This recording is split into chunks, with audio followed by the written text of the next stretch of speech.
It is our great honor to have author Eric Wargo on the podcast today. So, Eric, how are you doing? I'm doing excellent. I'm really happy here. Thank you, Matthew. Yeah, so happy to have you on. So we will definitely be getting into your books and precognition, etc. But I always start the podcast with the same question because I think it's pretty interesting to know where people come from in order to sort of frame what their interests eventually become.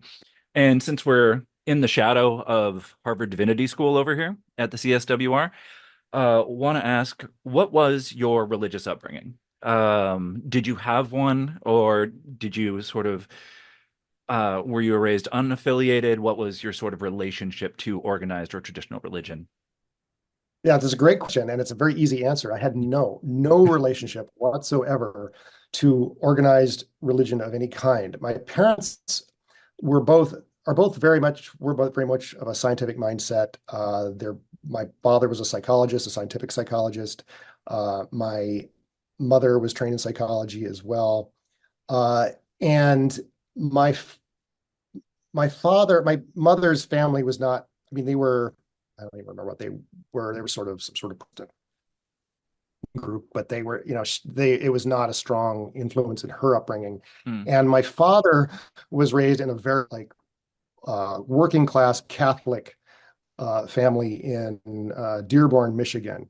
And his, when he left home, he wanted nothing more than to escape anything to do with the church and Catholicism. And he's a one of those Catholics that just was fed up with it when he left home.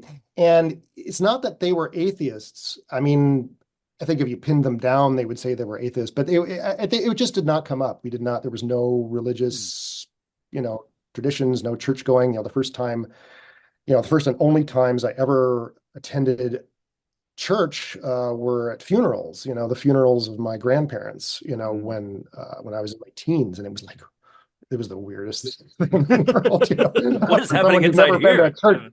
Yeah, I still feel that way. I feel, churches, like whenever I attend a service, or I've attended a few synagogue services with my wife's family, over the years, and it's just so weird, and it's like it's something that's not part of my upbringing.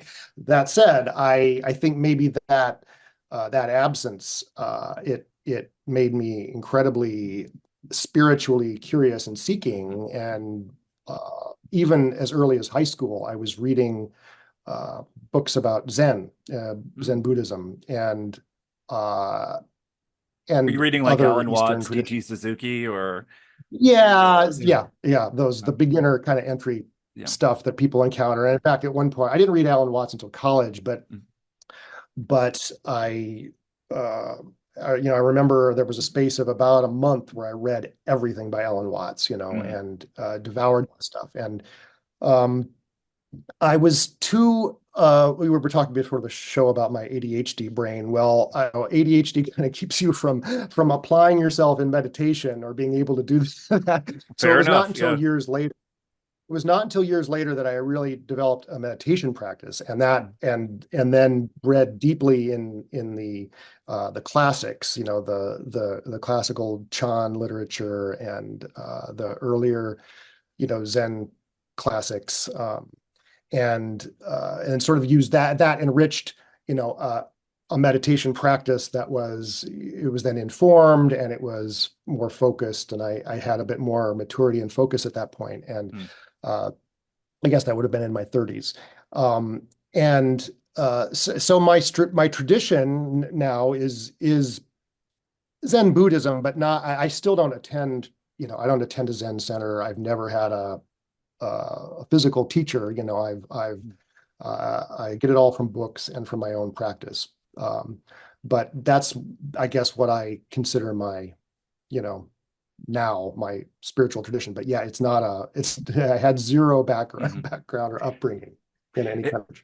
cool. It's super interesting just hearing people with who grew up on the outside of it and how it's sort of weirdly fascinating, or just Yeah, plain weird. Like you go into a church service, you're like, what is happening here? This is very strange. But the material that you would yeah. eventually be interested in, I mean, religious traditions have been looking at this forever. So it's a very interesting sort of a dynamic there. One of the books I read in high school, or a part of the book I read in high school, was William James's Varieties of Religious Experience, and I think part of what drove me towards Buddhism was that interest in the religious experience itself, the mystic experience. And, I think I was always that especially fascinating. Yeah, and there's a bunch of interesting stuff on DT Suzuki reading James and adapting Zen in order to sort of speak to a Western audience. So that's a whole different topic. But so, given all this, what inspired you to go get a PhD in anthropology?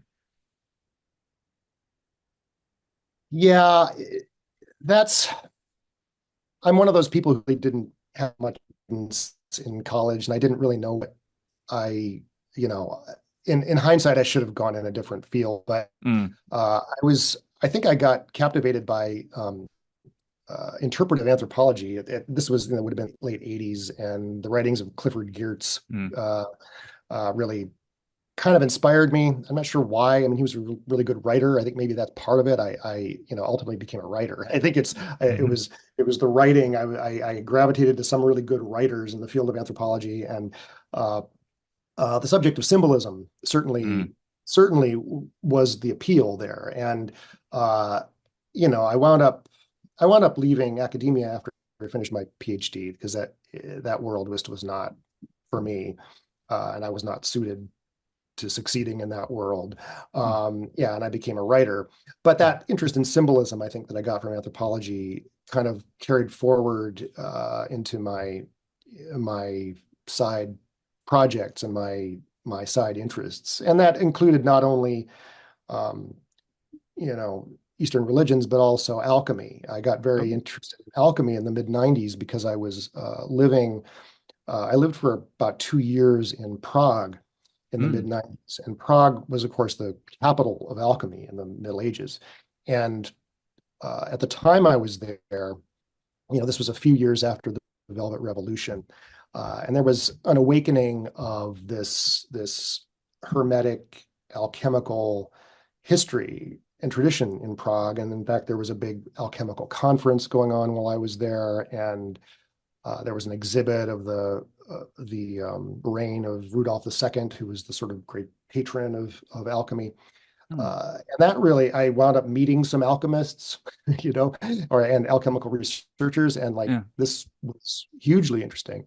yeah, And so that kind of, then sort of that interest then led me naturally toward Carl Jung, yeah. as it does. And then, yeah, so So you said this is happening in the mid 90s, and if I remember right from your books, that's about the same time that you started the dream journal, if I remember, or started journaling your dreams. So did you get to dream journaling through Jung, or was that something that was spawned in another way? yeah, no, I actually was dream journaling even before I went to Mm, Eastern Europe. I One of my advisors at Emory University was a psychoanalyst actually, mm, and lot of what I was kind of steeped in my graduate work and that I found most interesting was psychoanalytic approaches to anthropology. And so I mm, read a lot of Freud, and Lacan too. And it was, I think that, I mean, I'd always kind of been interested in dreams. My dad was a psychologist, and so he had books on dreams on his shelf. I don't think he'd ever read. I mean, he was more of a scientific, hard-nosed psychologist, but there were you know, pop psychology books on his shelf mm, on dreams, like Anne Faraday's The Dream Game. Was real mm, excellent book on dreams. Um, and so I was already always interested, and then being steeped in Freud, I started recording my dreams, and mm, I was an early adopter of laptop computers. I had a big clunky, I forget the brand. It was maybe a Toshiba or something like mm. that, and Oh my goodness. kind of early mid '90s. It's like this monster brick of a laptop, but I got it like so I could uh, not only sort of do creative writing, but to keep a dream journal. And so I started Mm, a dated dream journal, like writing out my dreams in great detail. Um, and yeah, and that was a practice that was I recommend to anybody. It's incredibly useful in so many ways for tapping into, understanding yourself, Mhm. tapping into the unconscious, and then I went through various phases in my approach to dreaming and dreams, Freudian, Jungian, and so on. Mhm. Uh, but yeah, that was important. I have still got old volumes of my dream journal that are inaccessible to me because they're on old floppy, the little floppy disks that Oh, are and they're like Word perfect files that I can't open anymore. Uh, so, oh no. but it's a Yeah. no, Oh, that's so interesting. The little like the 3.5 inchers with yeah, yeah. the half, yeah. Mhm. Oh, oh, beautiful. So you go through these phases where, Freud, Jung, you're taking various psychoanalytic approaches to the dreams. At what point did you decide to start looking at dreams, or did you find yourself start looking at dreams for precognitive data? Right. Wait a minute, there's something precognitive about the dream world. Yeah, much later. So Yeah. and I've said this on other podcasts. You probably know I had a UFO sighting in 2009, which was kind of the tipping point toward my current phase of life and research, Mhm. because it got me reading. I had no idea until that point that there was a ufological literature and that there were serious scholars and serious people, even scientists, writing about UFO encounters. But as one does, one encounters the work of Jacques Vallée, who is writing about psychic phenomena along um, with these UFO encounters. And I, as a scientifically trained person, I had especially in psychology. In fact, I was working as an editorial director for a scientific psychology organization at that point. Mhm. I was like very skeptical about psychic phenomena. Psychologists are the most hostile to psychic phenomena of all academics and Mhm. of all people, probably. Um, and I inherited that sort of attitude that UFOs no problem, but ESP, I just thought, well, this is pseudoscience, right? Mhm. Um, but reading smart people who were talking seriously about psychic experiences forced me to it gave me some cognitive dissonance. And I guess I did my due diligence in reading up on the topic. And also because I had been keeping a dream journal all those years, Mhm. I was able to go back and realize, oh, you know what? I've had these experiences. And I just kind of swept them under the rug, as one does. If you don't have a conceptual framework for an unusual experience, you're going to tend to ignore it. And that's what I'd done. But in fact, I'd had precognitive dreams. Mhm. And the moment I started paying more attention, I was having them a lot. And so that was hugely important. And then around that time, well, this was in 2011, two Mhm. years after that, uh, Daryl Bem, the eminent Cornell University psychologist, came out with his really landmark paper called Feeling the Future, which Mhm. was the results of some large studies he'd done with Cornell undergraduates showing precognitive effects in the Oh. laboratory. And this was there are two major psychology organizations, both of which are in the Washington, D.C. area where I live. And I was working for one of them, the more scientific of them. Mhm. And our rival was publishing Daryl Bem's paper in one of their top journals. Mm. And the higher ups in my organization were prepared to write a letter in protest that findings like this should not be published because they uh, taint the reputation of psychology and all that. And wow, this was a huge wake up call to me that uh, first, scientists should not be behaving like that. They should not be censoring. The scientific spirit is inquiry, and when Mhm. findings violate our expectations, well, then we leave it up to other scientists to falsify those findings or not. But you never censor. And so this was, I guess, offensive to my, even though I found these findings like baffling, Mhm. um, I, you know, I, I found the censorship impulse by scientific psychologists really, really troubling. And I guess that gave further impetus to kind of um, delving into this area and finding out what it was about and what was there, what the evidence was.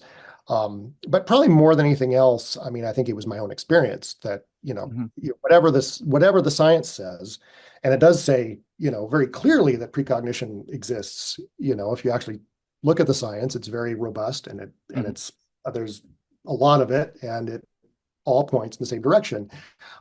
But it's ignored, swept under the rug uh, by mainstream scientists. But my own experience, I couldn't deny my own experience. That was the biggest thing. I was having these precognitive experiences and Mhm. able to see, and there was consistency to them. There not only was I having the experiences, but I could actually see, real similarities from instance to instance, and they Mm. and then read the more I read in the literature, the more these consistencies like appeared. There was a real, I felt that it was obvious that you could really do science on this if you had the will uh, and the resources. The best I could do was citizen science, and Mhm. but yeah, so that's how I got into doing my that's how I got into my current research. Very cool. So cool. So there's a couple different ways to go with this, but as long as the term science has been brought to the table, I thought I might ask and get into time loops. So your first big book on this topic, and one of the things that um, is really interesting and important about the sort of first part of that book is how it looks critically at some of the sort of ways scientific interpreters will brush this stuff off. So the first one, it has to do with time, right? This sort of idea that linear time is, you know, the nature of reality, for lack of a better term, and you take that in a different direction. And more importantly, what you call, and let me make sure I get this term right, folk causality, as opposed to the idea of causality itself, right? That we are sort of tempted to want to read things as being caused in this certain chain. So how do you sort of dismantle the notions of linear time and folk causality in order to clear the brush in a way to start talking about precognition? Yeah, I see it as very helpful, first of all, to give the context, to give the historical context, the why. Why do we dismiss uh, experiences that violate that linear causality? And there are good historical reasons. This isn't just people being stubborn or scientists being stubborn. It's intrinsic to the scientific tradition, which formed in the Enlightenment, about three plus centuries ago.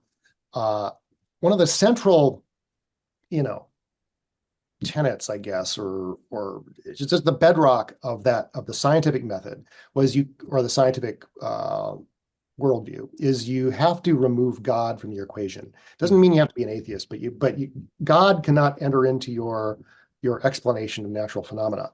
And at the time, any notion of causation going from future toward the past was called teleology. Mm. Okay. And teleology was assumed to mean God's plan. Okay.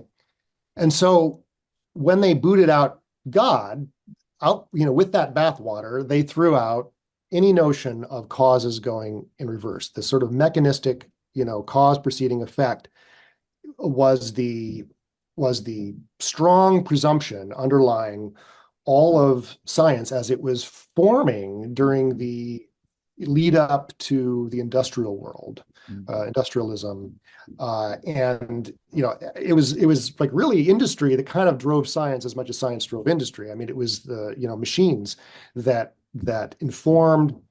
informed the sciences as they were taking shape. Mm. And so that linear mechanistic causation certainly served very well in that, first phase of science as we know it. I mean, it really got us a long way. But about a century ago, exactly a century ago, um, the sort of new field of quantum physics realized that nature isn't perfectly mechanistic. There is this looseness at the smallest scales, at least in nature. Uh, and this provoked a whole new realm of thinking in physics that was centered on the idea that, well, this looseness, we can't explain it, so it must be randomness. It must be this intrinsic randomness to appear at the smallest scales. And it goes by various names, uncertainty, Mm. indeterminacy, things like that. But the most influential of the quantum physicists of the first sort of this generation of quantum physics as we know it a century ago was Niels Bohr. And he was a very powerful personality. And his opinion was that we just have to accept randomness. There's no explanation for it. Nature is just fundamentally uncertain until the physicists make a measurement, and then what is called the wave function collapses to a definite state. And this was the prevailing interpretation. It's called the Copenhagen interpretation of quantum physics, and it's prevailed for a century, essentially. But mainly because of the force of Niels Bohr's personality. There were always dissenters. There were dissenters even, in his circle. And since then, there have always been voices in physics that not accept the Copenhagen interpretation. And one of the counter views is what is good now goes by the name retrocausation. In fact, you'll sometimes hear the term superdeterminism, which is kind of an umbrella for a few new theories that include retrocausation Mm. in it. Retrocausation is the idea of essentially teleology without there being a God behind it. It's just the idea that at the smallest scales, causation goes in both directions. And there's, a lot of new research coming out just in the last 2 decades, really, that is affirming this idea and strengthening it, and also hinting that it could be scaled up and, could transform quantum computing and so on. Mm. And meanwhile, in biology, quantum biology is a new thing, and people are looking at the brain as a possible quantum computer. And Mhm. so I'm just drawing these trends together to say, look, what was even until 2 decades ago thought to be preposterous, the idea that you could get information from the future or from events that haven't happened yet, no longer is it preposterous.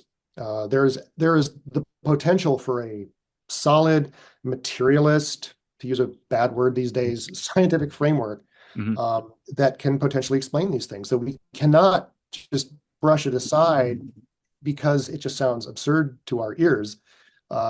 There's a way this can work.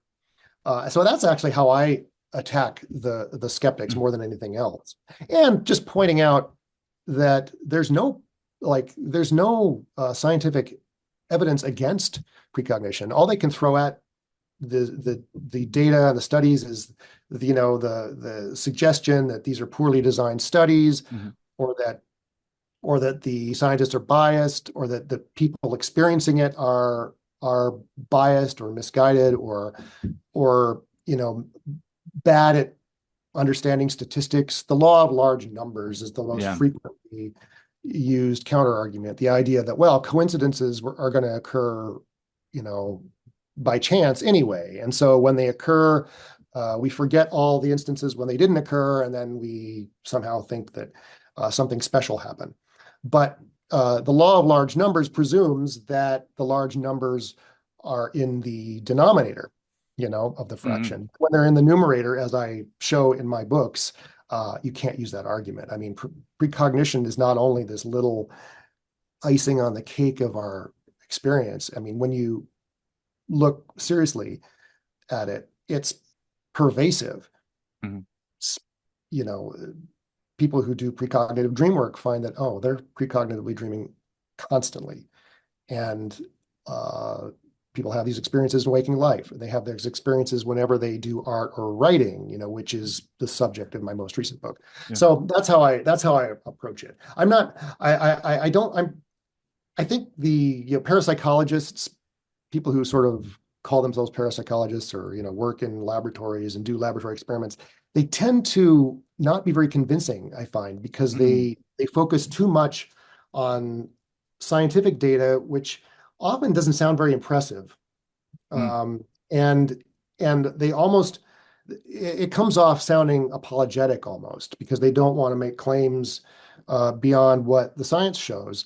But I say, well, that's why I make a case, and I make this case in time loops that we mm, have to, yeah, we have to be empirical, but we also have to apply reason.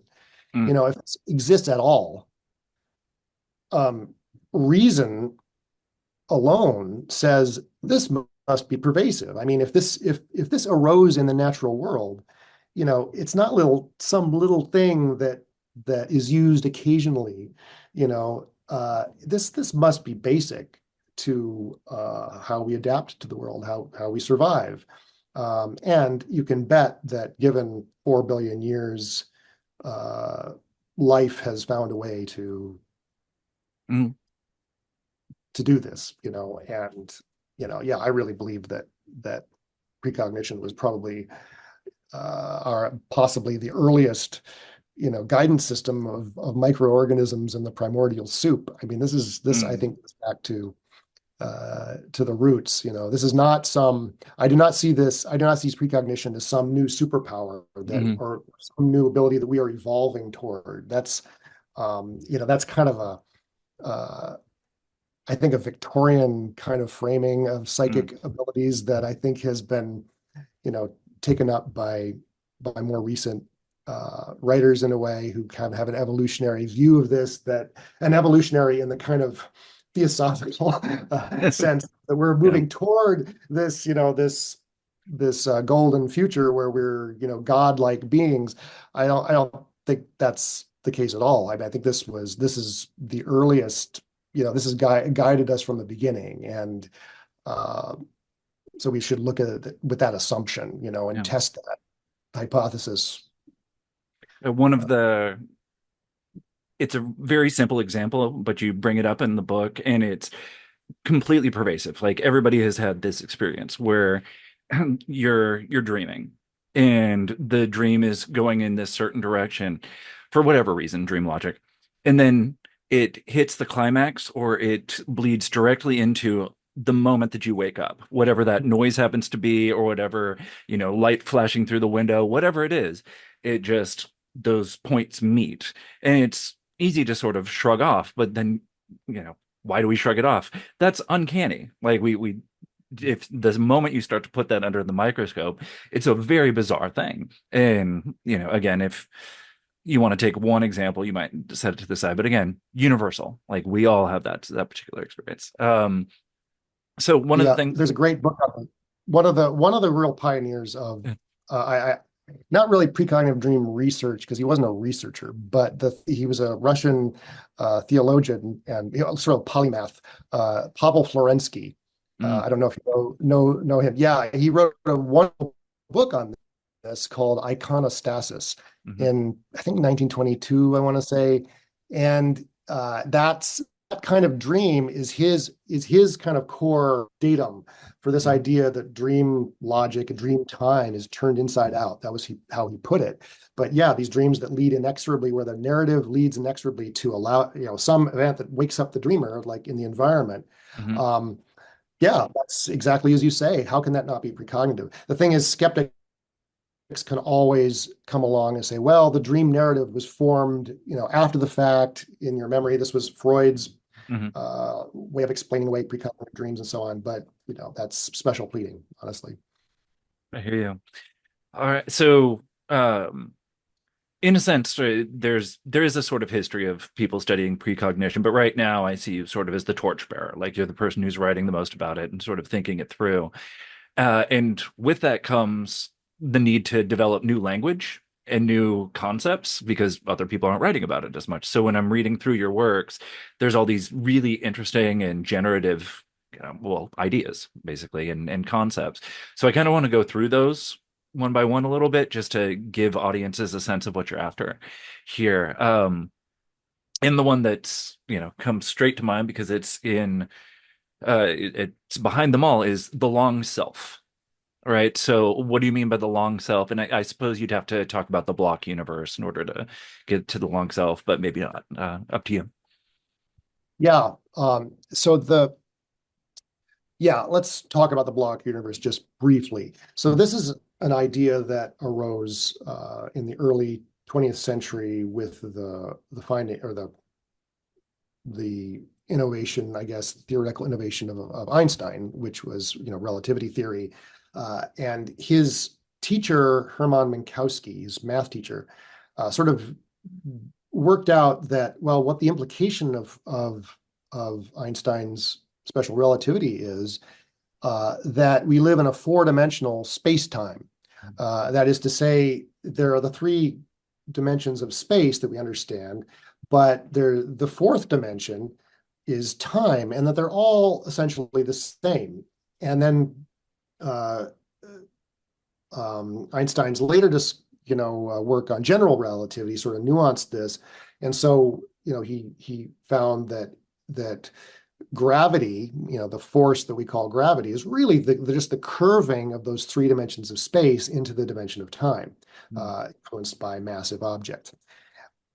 So what that means is that in thinking about everything, you need to try to envision a four-dimensional universe. And the way you do that, we can't think in terms of four dimensions. We're cognitively not able to do it. So what you do is you sacrifice one of the space dimensions and just picture a brick. Picture a brick. Make it a glass brick so you can see inside the brick.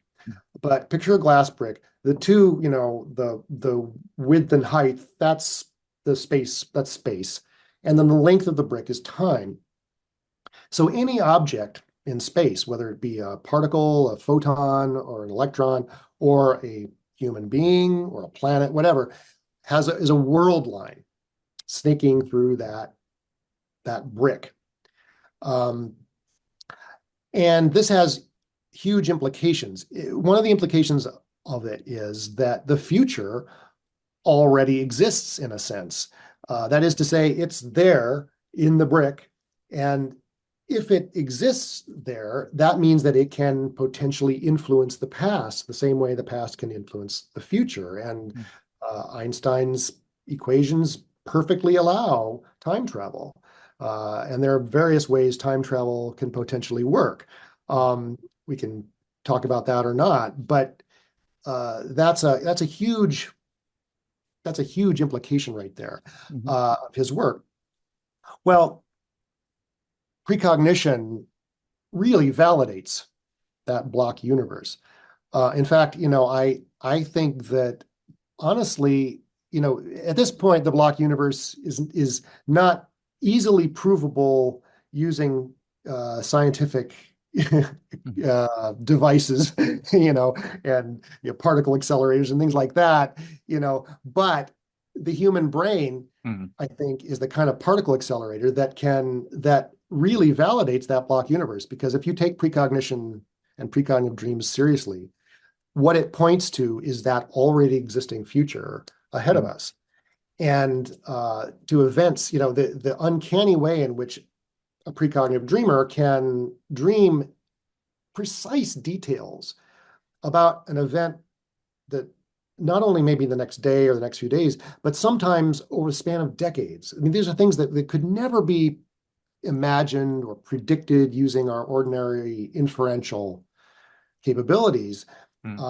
There is an already existing future where, maybe decades from now, where you are, doing some random unpredictable thing, and Mm, your brain now may get a signal of that and work it into a dream. That's incredible.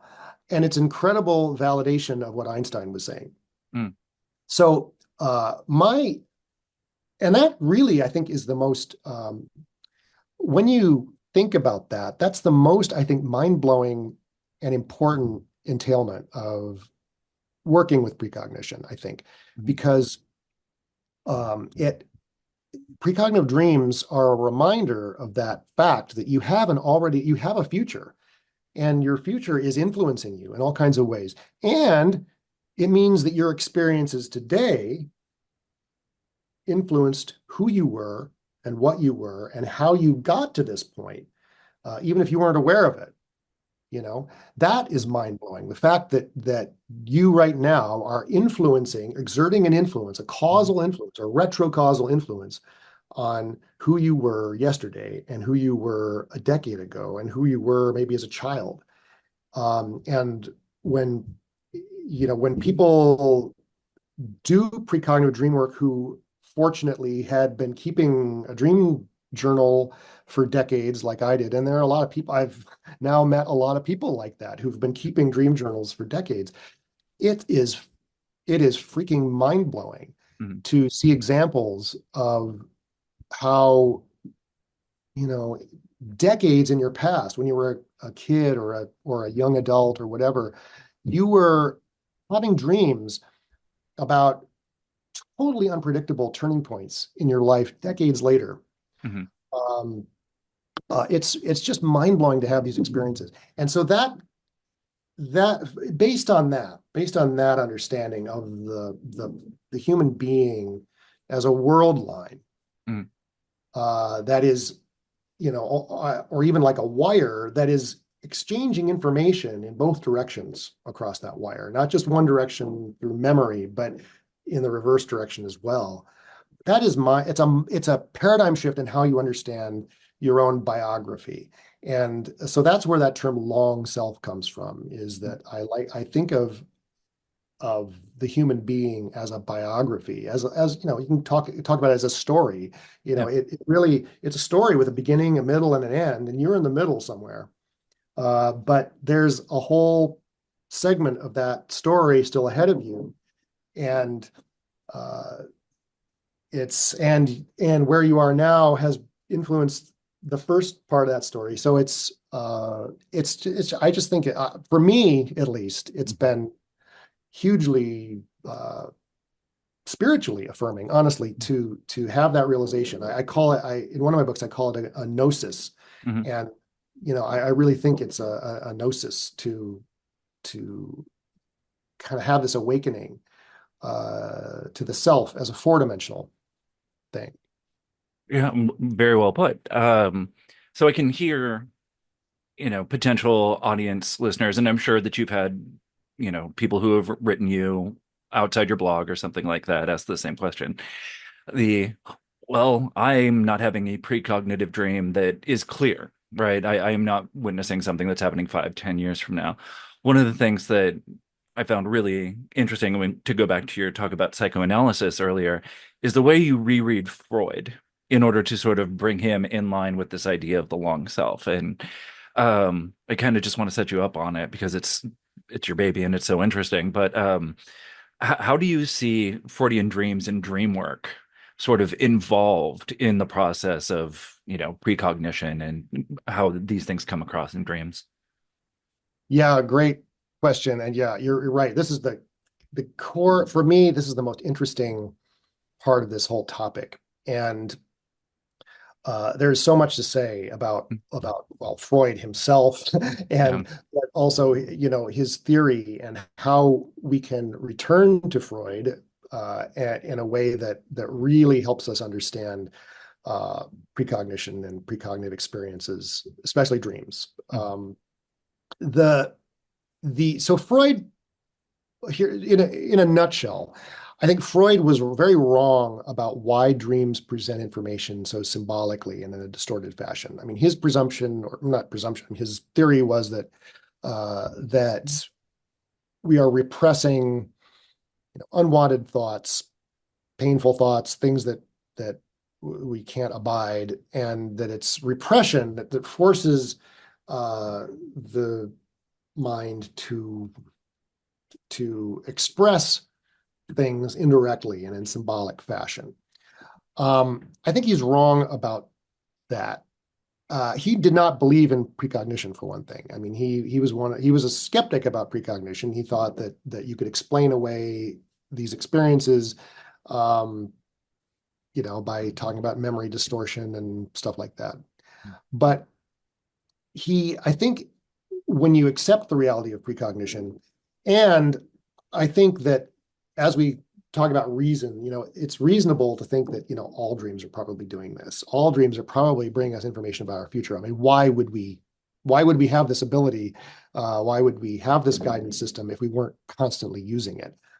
So my working hypothesis, and there's no way you could ever prove this or, test it adequately, but I think a working presumption is that, assume that all dreams contain precognitive information. But as you said, people seldom dream in a kind of video quality, clear way about a future experience. It's always distorted in one way or another. Not always, but most of the time it's distorted to greater or lesser degrees. And it's full of symbolic representations and drawn from personal associations. And it's why free association is an essential part of precognitive dream work. I mean, this was Freud's great discovery, was the power of free association. At the time in the 19th century, psychologists had already discovered that the brain works on associative principles and the memory works on associative principles.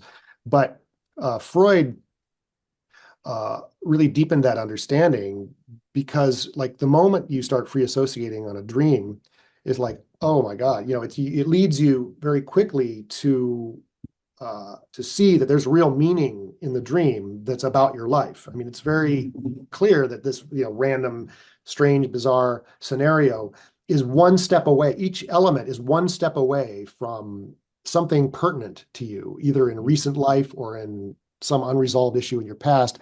And so that was the core of his dream method. What I think is that in fact, the reason that dreams represent things associatively and symbolically is that this is the only way information from a future outcome, can reach us in the present, is in a distorted way if we are freely willed beings who would act to prevent that outcome if we saw it directly. Mm. And one of Freud's correct insights is that we thwart the things that would most reward us. I mean, we because they make us feel guilty. So even if we had a precognitive dream about some great reward, if we really saw it clearly, we would do something to thwart that, and that would create a grandfather paradox. Yeah. And especially if the outcome is something, very obviously negative that we want to avoid, we would try to avoid it and evade it. And so that would prevent that information from ever reaching us, because there would be no future event to send the information back. So I think this what I call the curvature of the space-time of our biography is what creates these deviations and symbolic distortions in our dreams. So yeah, I think it's a neat new way of kind of flipping Freud and applying, I think, his correct insights about dreams to the long self and the reality of precognition as, I think, a core to our mental life. Mm.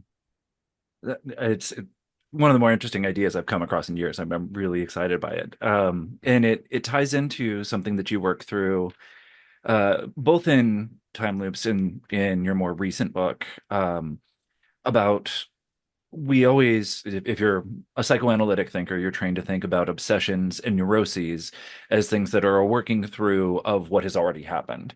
But one of the ways you flip it, if we're able to pre-member, right, this sort of pre-memory, there could also be pre-obsessions and pre-neuroses. right? These ways of basically like working through what is to come. So one, that's just a really cool idea.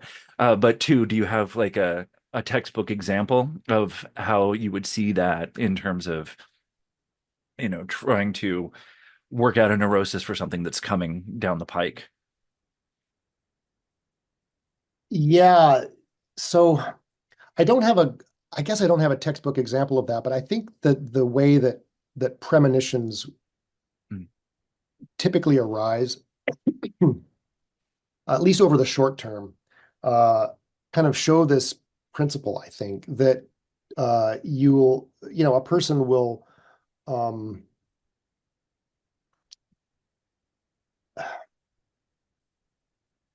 get a feeling and start feeling bad or disturbed about, without really any visible um, uh, reason. And this is a very typical experience in Mhm. psychoanalysis. But you'll have a anxiety, and it often manifests as anxiety. It's kind of fear without a real cause or a known cause. Mhm. Um, and then later in the day, some crisis happens. Someone just the other day was telling me a story about how they suddenly started feeling something awful had happened, and they were really scared, and they hurried home, and they found there were ambulances in front of her home. um, these kinds of experiences happen all the time, and I think so. No, I don't have a good textbook example of a Mhm. neurosis, sort of a neurotic kind of symptom uh, oriented to a later event. But I think premonitions and the way premonitions work are kind of uh, a tiny little model of what I'm talking about. Makes As sense. we're talking, an example might come to mind, but I'm not prepared prepared with one, Oh no, unfortunately. all good. Yeah, it's a big question too. And a number of the ones that it's not neuroses, but I'm thinking the obsession one. One, Tarkovsky is Well, basically my favorite director. So hearing you talk about Stalker was just, heavenly for me. But seeing the ways in which what would eventually happen to him and what would eventually happen to his friends and the way that played out in Stalker, I don't want to step on. It's your book. If you want to unpack Tarkovsky, that's great. But that's the one that really struck with me.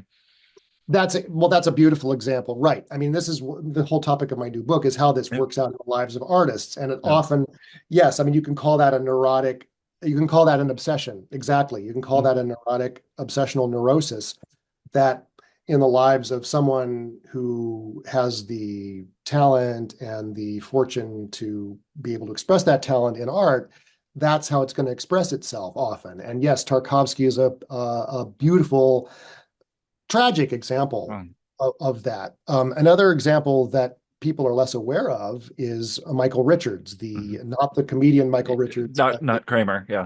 Jamaican sculptor Michael Rolando Richards, Mm. who he's the subject of part one of chapter one of my new book. Mm. He, over the course of several years in the 1990s, was clearly, unfortunately, we don't know a lot about his life, but we have his works and we have certain things he said to friends and so on.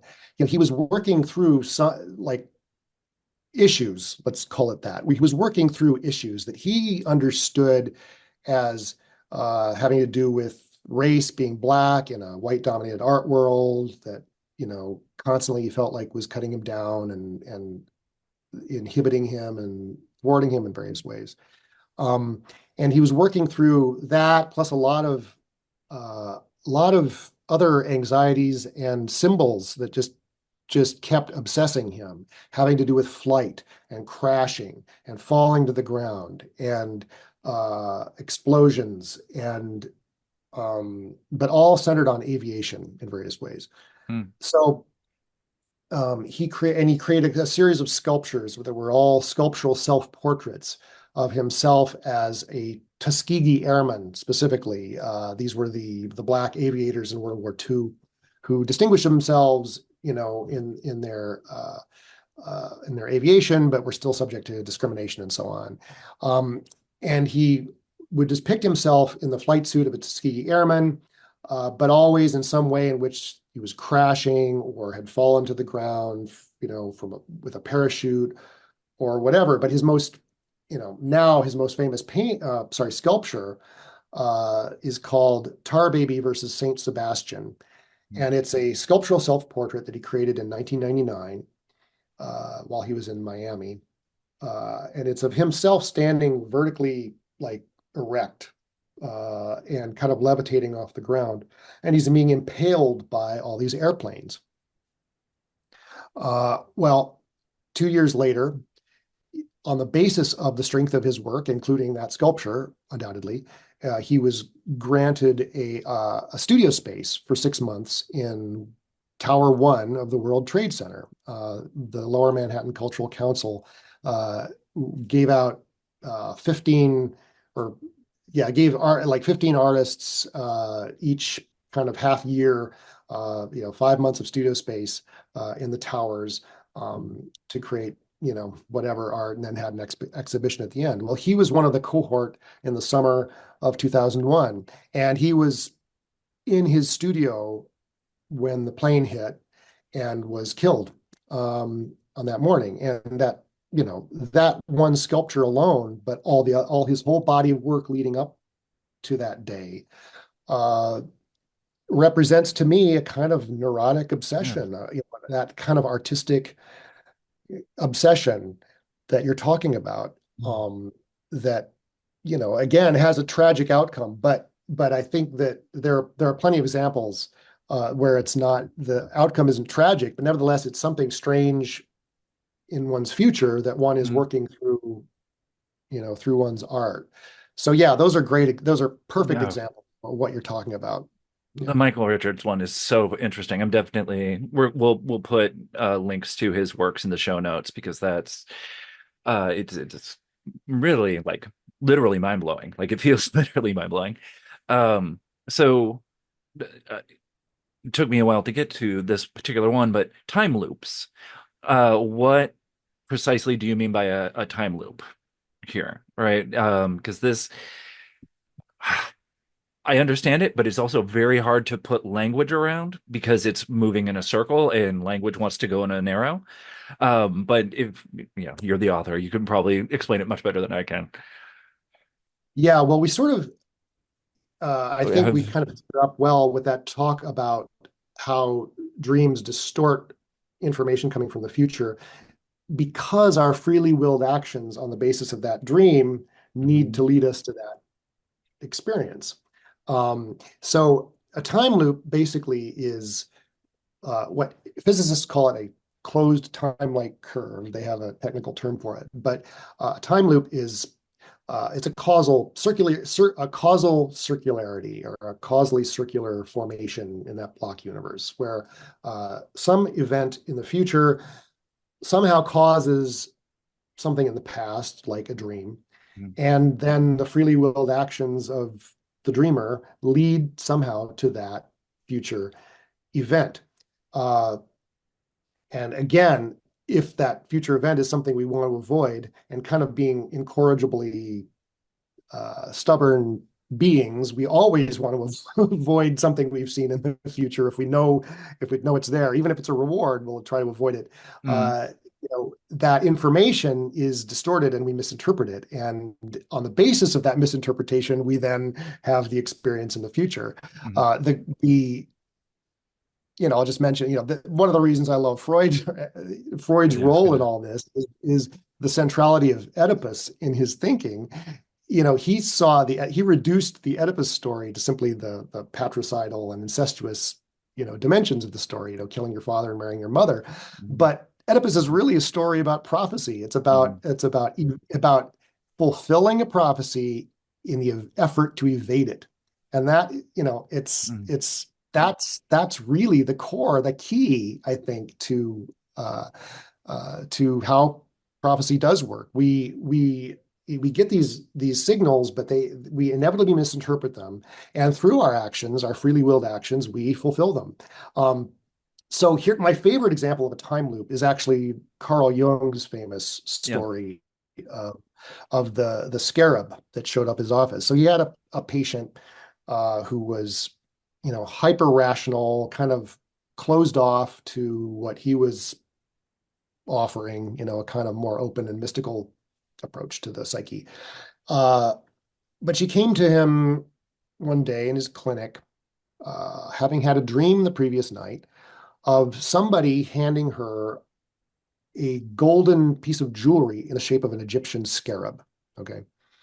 So as she's telling him this dream, he hears a tapping on the window and he turns around and it's a rose chafer beetle, which is a common European relative of the scarab beetle. And so he, being the kind of therapeutic shaman that he was, Mhm. he kind of saw an opportunity. And so he opened the window, cupped the beetle in his hand, and gave it to this patient and said, "Here's your scarab."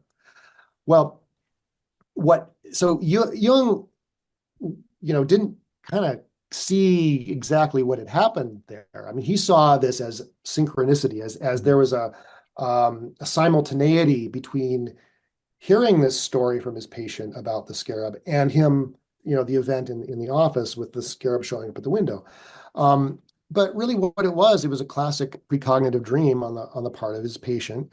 She dreamed about a transformative moment in her therapy the next day. And Jung happened to be the one who helped fulfill that time loop. So, but the thing is, see, what makes it a time loop is that had she not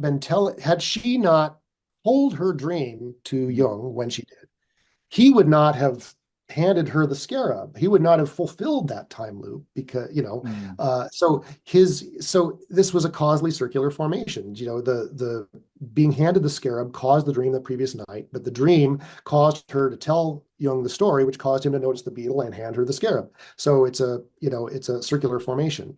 And what the advantage or what one advantage of thinking of this in terms of precognition and time loops is that it illuminates whole dimensions of this that Jung's synchronicity theory kind of can't help us very well with. For instance, that symbolic transformation thing that I was talking about Mhm. with Freud, the her this was not I don't see this as an archetype. This is not like Mhm. some Platonic archetype of Egyptian religion hovering over us and puppeteering events in our lives. I mean, this was we actually know the patient's name. Her name was Maggie Quarles van Ufford, and she was an aristocratic Dutch woman in his clinic. Anyway, had other precognitive experiences we now know in her therapy too. So this was a regular occurrence for her, but her brain took that event, the basic event of being handed an insect, or handed a wriggling, beetle. Uh, she took that experience, her brain took that future experience along with the lecture on Egyptian religion that he offered, to, explain this and Mhm. help her understand its significance. She took, her brain took those facts plus the value of that moment in her life and turned it, her what Freud called her primary process thinking, condensed it into this lovely symbol of an Egyptian, golden piece of scarab jewelry, very Mhm. precious object, in the shape of an item of religion, of Egyptian religion. She turned that living insect into this symbol, this wonderful dream symbol that condensed all those facts about it. And those facts were important in her biography, especially at that time in her life. And I think that's the way you need to, uh, and this is interpret these kinds of experiences. And it's another reason why I gravitate to Freud Mhm. versus Jung, as many people who study these things do. Um, I think that emphasis on the personal biography and the uniqueness of an individual's associations uh, to experiences and the way their brains make meaning, it's always Mhm. very idiosyncratic. And I think uh, Jung preferred the kind of the universal, the symbolic universals, and so on.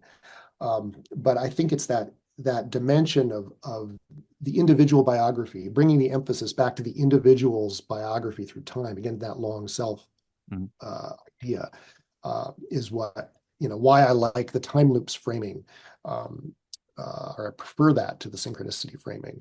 But I think that to me is a beautiful example of a time loop right there. Very well put. And I'm with you on the Freud over Jung. Having just taught a whole semester long seminar on Jung, so I feel I'm outing myself on that.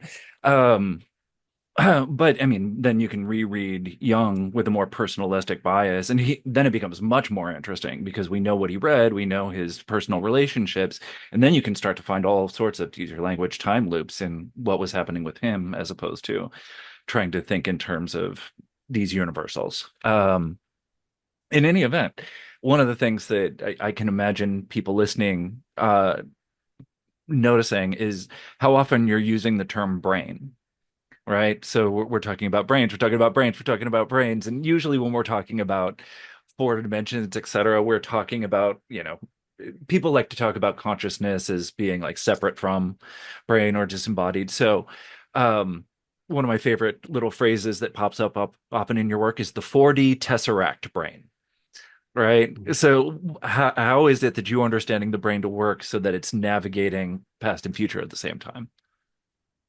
Yeah, I'm so right. I've got a love-hate relationship with that word consciousness. Mm, Uh, it's being thrown around a lot these days, and not and it's impossible to be rigorous with the word consciousness because no two people agree on what it is. I just, recently I saw, someone, this was on Twitter, I saw someone had produced a map, like a diagram of theories of consciousness, and there are hundreds of theories of consciousness, you know. So it's very much uh, fast forwarding, inappropriately fast forwarding or hastening to conclusions, leaping to conclusions, I guess, to talk about consciousness as somehow fundamental in reality or as underlying whatever mystery we want to explain. I just I don't think it's helpful. I think it's a distraction, honestly. mm, Um, and I wish, I'm okay. So I'm of two brains or multiple minds, I guess, on this question of consciousness and its relation to the brain. But ultimately, I'm a monist. I'm not a dualist. I don't think that there's a separation between what we call the material universe, even though physicists no longer think in terms of matter as solid balls of things hitting each other on a billiards table. But nevertheless, that's the kind of reductive way that anti-materialists are kind of framing it. They're sort of creating a straw man to kind of attack materialism or science or something. I don't agree with that. I think that certainly the sciences uh, need some overhauling. Their paradigms have to shift and so on. And I think of materialism as it's just the very high resolution vocabulary of things in the natural world that are measurable and that we can control and measure in scientific settings. And it is kind of has become over the past few centuries very divorced from the level of the sort of the semantic level of human experience. And so you have terms like consciousness, which are very good for describing human experience, but you can also talk in a much more fine-grained uh, way about processes in the brain and processes that may give rise to this experience of consciousness. And I'm not saying I'm 100% assuming that that's all consciousness is, but nevertheless, I don't think we should be creating this dualism where there isn't a dualism. There's simply two dialectic discourses that are operating in tandem and that they don't always mesh well with each other. Um, so yeah, I talk about the tesseract brain because I'm trying to appeal to people who are, maybe like me, have maybe a scientific background or are enough steeped in scientific culture that just talking in sort of new age terms about consciousness is not going to be persuasive. Mhm. Um, but I also, again, to get back to what I said at the beginning, I totally can see a future theory of how precognition works that is that is rooted in the brain. I mean, it requires levels of understanding that we don't yet have, but it's not purely promissory in the sense that we're just blindly assuming science can get us there. I mean, I think there's a roadmap to getting there. I mean, we are already learning that processes within neurons are incredibly important. That the brain is not just neurons interacting with each other in circuits, and so on. There are probably quantum processes going on inside neurons and conditioning how they relate to each other. Mhm. That's where, consciousness, if you want to call it that, is probably lurking. And it's certainly where precognition, how precognition is operating. So yeah, I think that I'm hopeful for a brain-based theory of precognition. I think that that's going to happen, but it requires an understanding of the brain as a four-dimensional information processor, Mhm. or I like to use the word tesseract from science fiction. It's a four-dimensional information tunnel through time. It's really a time machine. And that to me is incredibly exciting. I Mhm. don't find that reductive at all. I find that like really super exciting. I'm not so, honestly, in the end, I'm not so interested in consciousness because I don't think we know what it is. We don't, Mhm. I'm persuaded by many of the different theories of consciousness out there. We can't jump on any one theory at this point. It's just, at this point, it just seems like everybody's personal preference. And it's not a helpful term. Uh, you get lost in the weeds really, really quick, and people start talking past one another, and it loses utility. But speaking to take a long view of what we've discussed so far, talking in terms of brains and scientific approaches and dreams. What is it that led you, or how were you led, if we're talking precognitively, to write a book on artists and writers and the ways in which precognition pops out there? So, From Nowhere, your new book out in 2024, we'll put it in the show notes. Yeah.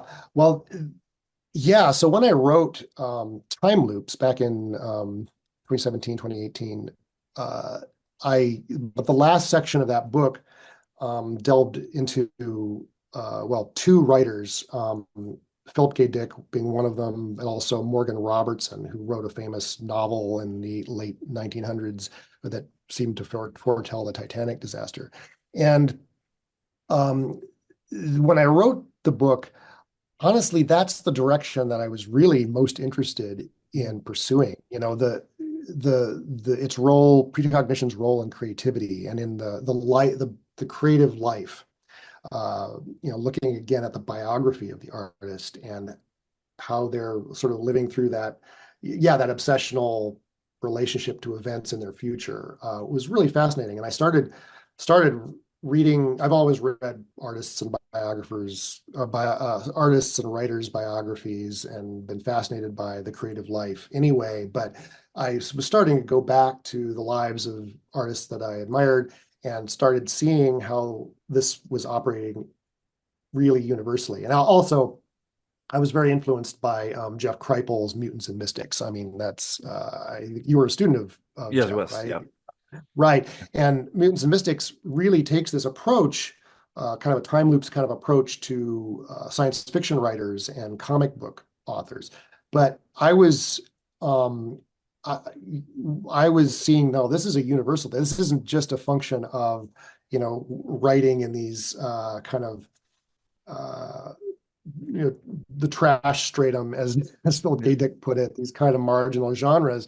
I mean, this is a across the board feature. It's in Kafka. I mean, Kafka's life is like he was every bit as precognitive as Phil Dick. And in fact, my next book has a big section on Kafka.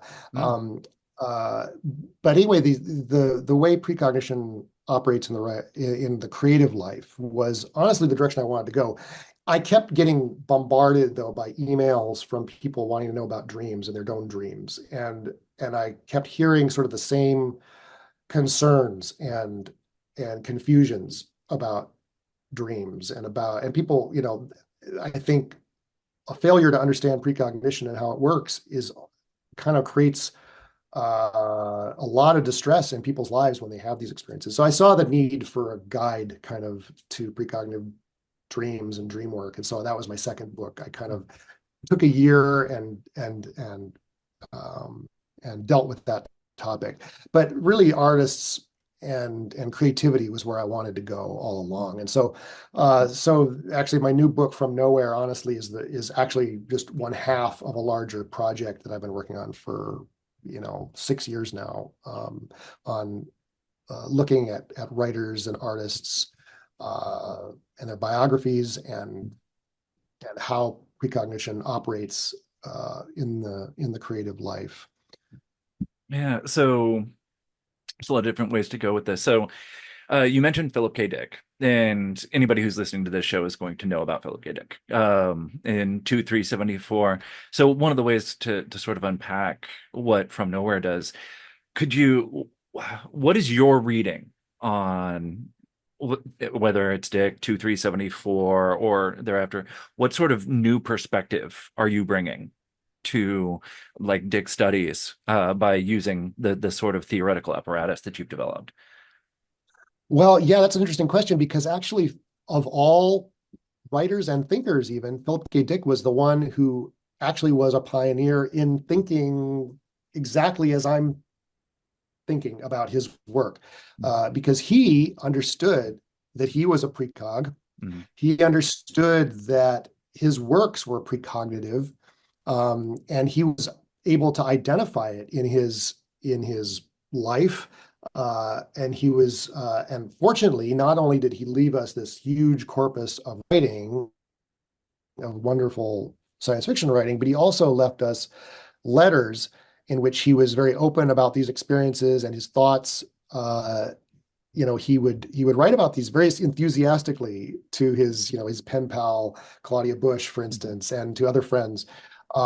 So we have a well-documented with Phil Dick, we have a well-documented life of a precognitive artist, Mm-hmm. and we can really use him as a case study. And so I've at this point I've written two lengthy chapters on Philip K. Dick's literary prophecies or prophecies in the life of Philip K. Dick. He's yeah, he's a wonderful example because he understood, like with Ubik, for instance, I think he wrote it in 1966. I'm thinking after the novel came out, he read an article by a Russian parapsychologist named Nikolai Kozyrev, which talked about time as a spiral and time, as a pressure from the future flowing in reverse. And he felt that his novel had been influenced by his reading of that article. Yeah, one thing that's key to the way I understand precognition, and it's key to all this that I shouldn't have fast forwarded over, is the idea that when we precognize things, we're precognizing our own future experiences. We're not precognizing future objective events, and that's key because Phil Dick understood that he was precognizing future experiences he was going to have in his life. They weren't always events out in the world. He wasn't precognizing events on the news or whatever. He was precognizing, articles he was going to read. He was an avid reader. And so he was precognizing articles in scientific magazines and that kind of thing. And in the new book, I make the case that he was, in fact, precognizing Jacques Vallée, in his novel, or in the first draft of what became his novel, Velas. That there are striking similarities between that novel, especially as originally drafted in 1975. There's striking similarities between it and the book that Jacques Vallée was working on at the same time, The Invisible College. And there was no, they had no, these two figures had no contact, even though they lived near each other in the Bay Area. But uh, and then we know that I confirmed this with Tessa Dick that he actually went on to get into Jacques Vallée a couple of years later and Mm, read his books. So we know that he was reading Jacques Vallée later. And so, I make the case, this is one of many cases I make in the last part of my new book, of writers being influenced precognitively by other writers or other artists. Because the most striking experiences in the life of a writer or artist are their encounters with their contemporaries. And I think this kind of precognitive kind of scooping of artistic contemporaries and rivals, explains so many cases of uncanny convergences among different creators, the kinds of things that typically get explained as well. It's the collective unconscious, but I mm, think we can drill down and create a more interesting and nuanced theory of cultural influence and borrowing that goes in both directions. Again, mm. uh, uh, of course, Is the sort of intertwining of long selves there. So is that when you use and I think you're taking this term, the plagiarism part from someone else, but future, pardon me, future plagiarism. So is that what you're referring to with the Philip K. Dick and the Vallée sort of intermeshing, right? They end up influencing each other down the road. Okay. Yeah, well, a French critic, Pierre Bayard, talked about plagiarism by anticipation, Ah, and but he doesn't really mean plagiarism. I mean, plagiarism implies a kind of intent almost, or at least a carelessness, and that's certain that can't be the case when you're talking about precognitive influence. So it's really influence, yeah. precognitive influence. Yeah. Ah.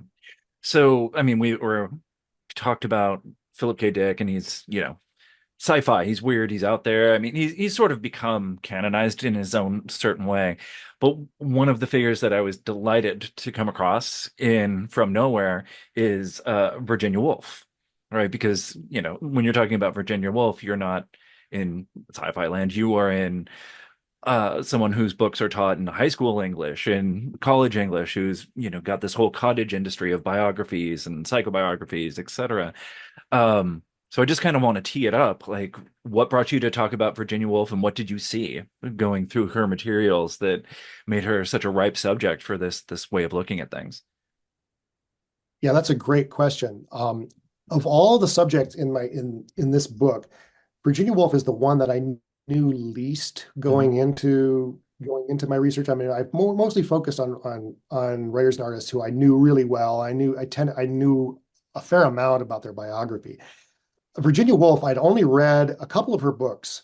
I'd read, I think, some of her shorter works as well, but I'd only read To the Lighthouse in college, and I'd read A Room of One's Own, Mm. and I loved those books, and always had in the back of my mind that I would like to read more of her books. But I knew enough about her as a person that I thought, she's going to be, if any writer is going to be a precog artist where it's going to be Virginia Woolf because she was, famously her madness, she was probably what we would now call bipolar, having episodes of psychosis, alternating with depression, severe depression.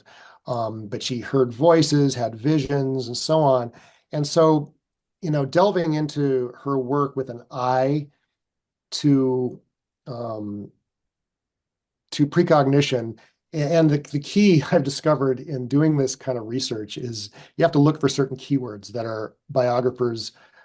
Well, they're not even code, they're just the way that biographers will kind of fast forward over the evidence I'm looking for. But whenever you see the word coincidence or Mm. synchronicity, it's like, okay, well, her life, as one would expect, was full of that stuff. And the example that a very striking example that I give in the book is uh, her.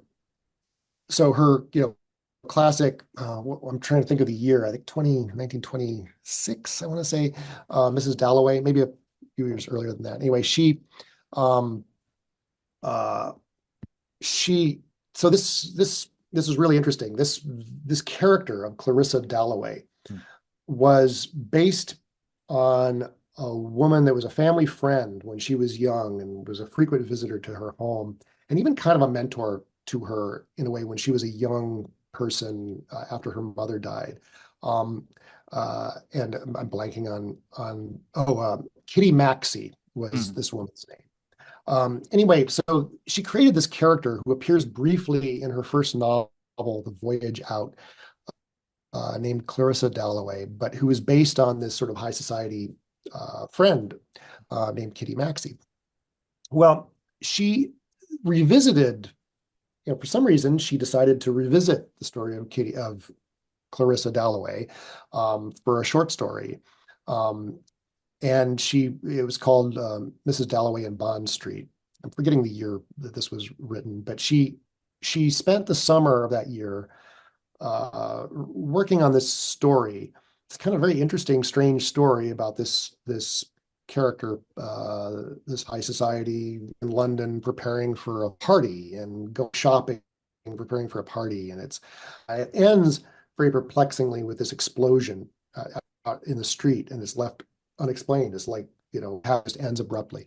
Well, she finishes the story, and she's so like in this world, this headspace of this character, she immediately decides to turn it into a novel, okay, and to Mm. make it this story, the first chapter of a whole novel.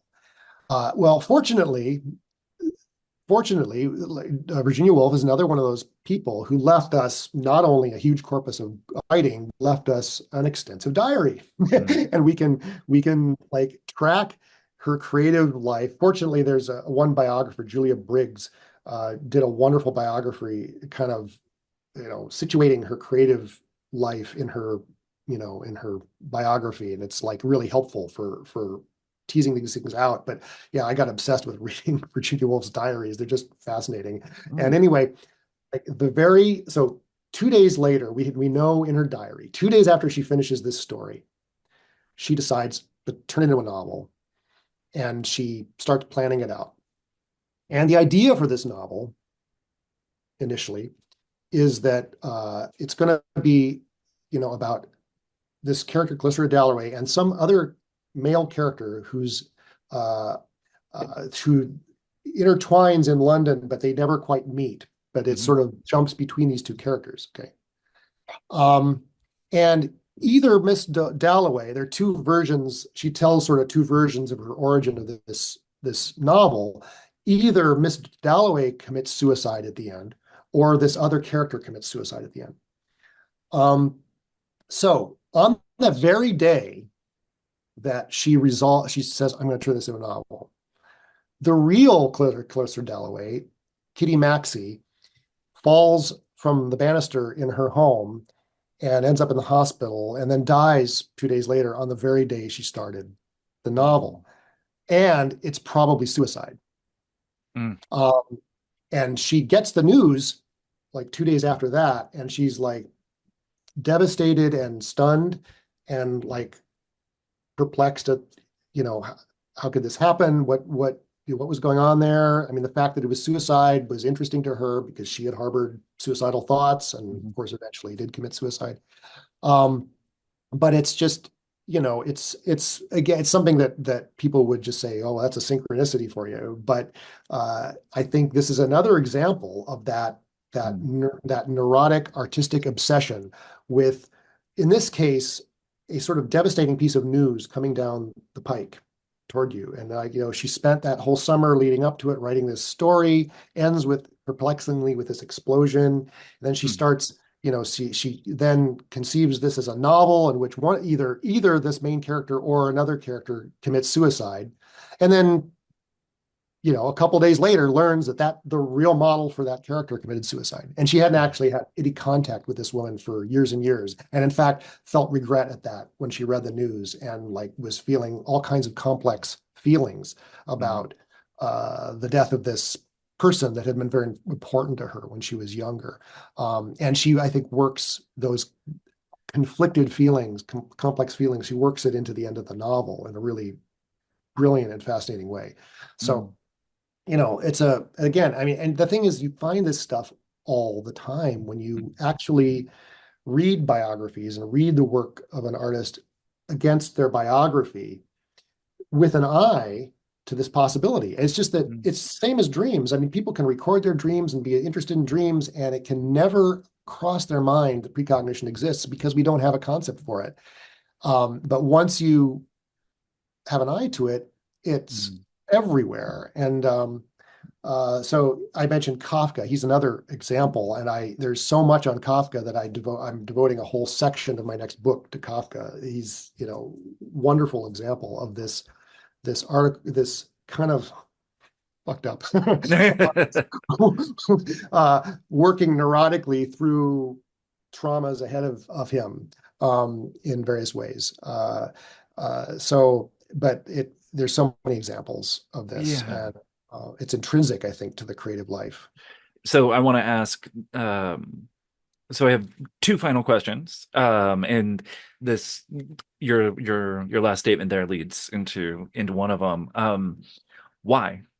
Like, what is it about the creative life that, sort of seems to draw these sorts of precognitive abilities? It's not an ability, or everybody has the ability, but why is it that these creative types in your reading are more open to it? Is there something about creativity itself, or is there something about their sort of psychological constitution? Because Kafka, Dick, Virginia Woolf, these are all people who, more than flirted with madness, right? Right. So, how do you end up coming to parse that? Yeah, well, there's this there's kind of a spectrum of on the one hand, people who are very uh, pragmatic, uh, kind of rule bound, people who are less likely, less imaginative, Mm, yeah, I'll say, and and on the other end, people who are very, very imaginative, maybe verging into mentally ill imaginative.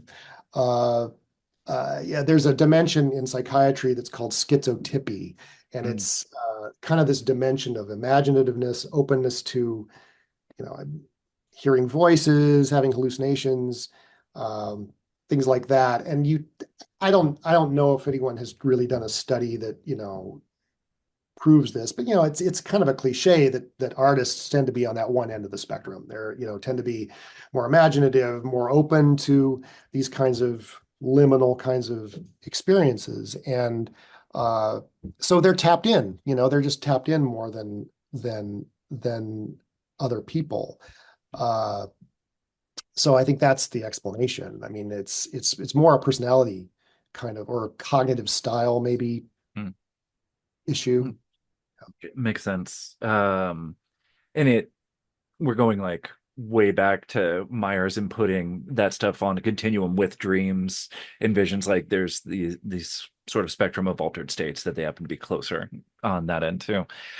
All right, so I'm in a small office and it's awkward because there's this giant elephant that's sitting over there in the room, and I finally have to like point at it and discuss it because it's not going to leave until I do.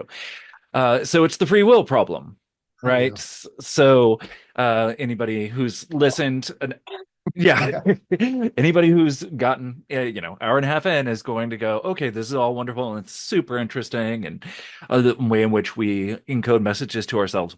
But if it's a block universe and there's a long self, this sounds deterministic, right? I don't see a place for free will. So, how have you come to frame or understand this free will problem in your work? Yeah. So okay. So we live in a very individualistic culture. All right. And all of our myths, all the myths in our culture are about kind of free will, and or let's say the freedom of possibility, like the Wild West, it's open, we can, and we think of our lives kind of as, you know, this vast prairie of possibilities. Mm. That's, I think, intrinsic to the way Americans especially see ourselves and our lives. And so when people hear something that challenges free will or talks about determinism, they really balk. And you see this in physics too. One of the barriers against the retrocausal interpretation of quantum physics is simply that it offends physicists' preference for this idea of free will, um, which is weird because physicists are supposed to be empirical people and just go by what the experiments tell them or go by what the mathematics tells them. But because we all have this cultural need or hang up, we just, it acts as a force field against these kinds of ideas. Um, what I so there are two ways. I mean, we can't get around free will as an experience. I mean, you can't avoid having or expressing free will. So in that sense, we all have free will. I'm just saying, and I think honestly, most physicists would, in principle, agree that if you take an Archimedean point of view on the universe, yes, things are determined, and whether it's determined entirely from the past, or it's determined from both the future and past, that super deterministic Mm. point of view that I talked about earlier. Um, Determinism isn't it violates that preference, but it's something that we should confront. Now, here's the thing. We started out talking about Zen, my, Zen background and Zen practice. And many of the Zen Satori experiences in the literature are precisely experiences of the block universe and of this sense of being like of not liberation but constraint, a sense of like this blissful like realization that sort of transcends this idea of free will. Um, and I've had similar experiences in my practice, Mm. um, and where it's suddenly the you reach a state where getting rid of this whole idea of free will is paradoxically what liberates you. That's like it's liberating. And Mm. I remind people, think of any flow state that you've ever been in, doing whatever it is you do best and most enjoy and get into that zone. For an athlete, it's doing their sport, or for a martial artist, it's doing their martial arts, or for a fighter pilot, it's piloting a plane in a high stress situation, or a surgeon, performing open heart surgery, or whatever, or doing your painting or your writing, whatever. When you're in that zone, the last thing you want to think about is your free will. I mean, you feel like you are part of a flow. You're part of a machine that it transcends you. You are just a piece of of of you can say machinery or whatever. You are channeling this universal thing. You are just allowing the universal flow to work through you. You're not Mm. a freely willed being pondering your choices. You know, and these kinds of experiences are famously, something that Zen always highlighted. Its role in archery and martial arts and so on. Mm.